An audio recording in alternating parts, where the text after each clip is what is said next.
Hello बच्चों, let's read the question. The question says write a note on Yusuf Mazzini. Yusuf Mazzini पर हमें एक short note लिखना है. Was an Italian revolutionary. Yusuf माज़नी एक Italian क्रांतिकारी थे who played an important role in promoting the idea of united Italy. Italy की unification में इनका एक बहुत ही महत्वपूर्ण रोल है. Join the secret society of Carbonari.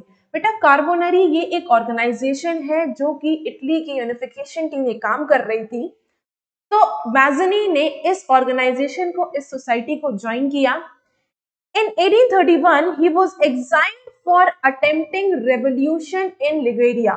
लिगेरिया में जब मैज़नी ने विद्रोह करने की कोशिश करी तो इनको देश से निकाल दिया गया. लेटर ऑन बाद में he formed two underground societies.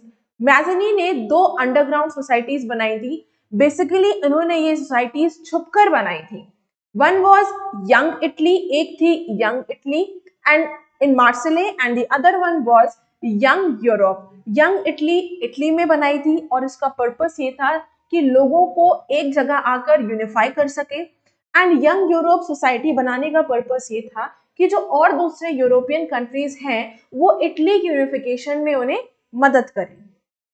He believed that, उनका ये मानना था, nation is the natural unit of Mankind, कि ये गॉड की तरफ से है कि नेशन जो है, देश जो है, ये एक नेचुरल यूनिट है इंसानों के रहने के लिए. जैसे एक सोसाइटी होती है, ये एक यूनिट है.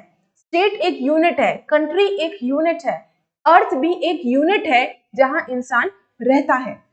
एंड देयरफॉर, और इसलिए Italy also had to be emerged as a single unified republic. तो इसलिए उनका मानना ये था कि इटली जो अभी 7 स्टेट्स में डिवाइडेड है उसको यूनिफाई करके एक सिंगल रिपब्लिक यूनिफाइड इटली बनाना चाहिए.